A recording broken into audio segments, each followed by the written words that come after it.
तो आज हम बात कर रहे हैं युवराज सिंह की किताब the test of my life पर। हमारे पास इसकी एक समीक्षा है। ये किताब काफ़ी चर्चित रही थी, आपको याद होगा। क्रिकेट, फिर कैंसर और फिर वापसी, एक पूरी कहानी है इसमें। तो आज इस बातचीत में हम यही समझने की कोशिश करेंगे इस समीक्षा के जरिए कि ये किताब असल में क्या कहती है।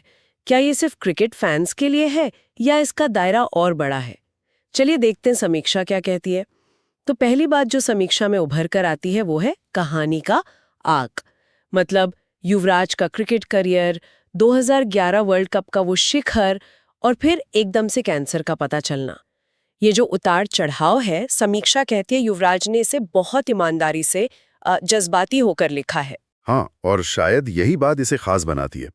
ये सिर्फ एक मतलब स्पोर्ट्स बायोग्राफी नहीं रह जाती फिर।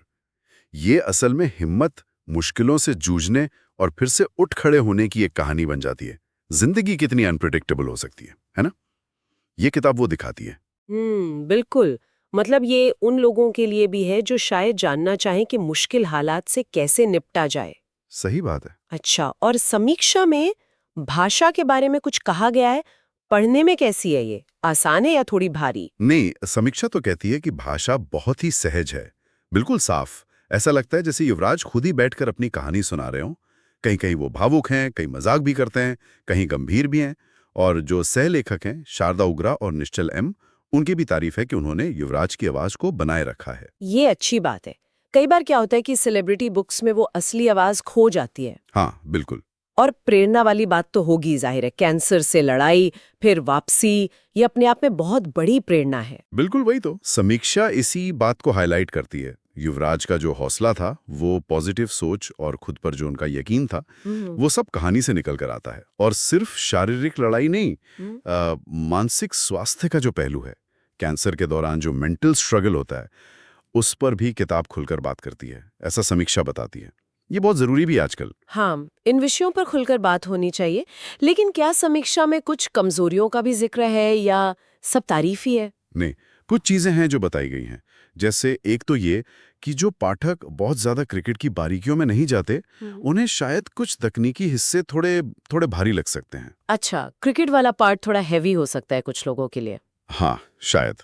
और एक और बात जो कही गई है वो ये कि किताब का जो आखिरी हिस्सा है, खास तौर पर मैदान में उनकी वापसी वाला, वो ऐसा लगता है जैसे थोड़ा जल्दी समेट दिया गया हो। ओह, मतलब वापसी की कहानी थोड़ी संक्षिप्त है। हाँ, समीक्षा का इशारा कुछ ऐसा ही है। शायद उस पर थोड़ा और विस्तार हो सकता था। ये बात सोचने वाली है।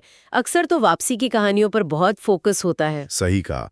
शायद कुल मिलाकर समीक्षा का जो निचोड़ है वो यही है कि ये किताब हर उस इंसान की कहानी से जुड़ती है जिसने जिंदगी में मुश्किलें झेली हैं और लड़कर खड़ा हुआ है। इसे पढ़ने के बाद युवराज के लिए इज्जत सिर्फ एक क्रिकेटर के तौर पर नहीं, बल्कि एक इंसान के तौर पर भी बढ़ती है। हाँ, ये बात तो है। समीक्षा ने इसे 5 स्टार रेटिंग दी है और कहा है कि भाई अगर खेल में, जीवन के संघर्षों में या प्रेरणा देने वाली कहानियों में दिलचस्पी है तो इसे पढ़ना चाहिए। तो इस पूरी चर्चा से जो बात निकलकर सामने आ रही है वो ये है कि ये किताब युवराज सिंह की जिंदगी के उन मुश्किल सालों का एक बहुत ही सच्चा और भावनात्मक दस्तावेज है। और ये दिखाती है कि इंसान के अंदर कितनी ताकत होती है मुश्किलों से लड़ जाने की। बिल्कुल। और यहीं से एक सवाल भी उठता है जो शायद समीक्षा ने भी थोड़ा छुआ है कि किताब संघर्ष पर ज्यादा फोकस करती है और वापसी का विवरण शायद उतना नहीं देती। तो क्या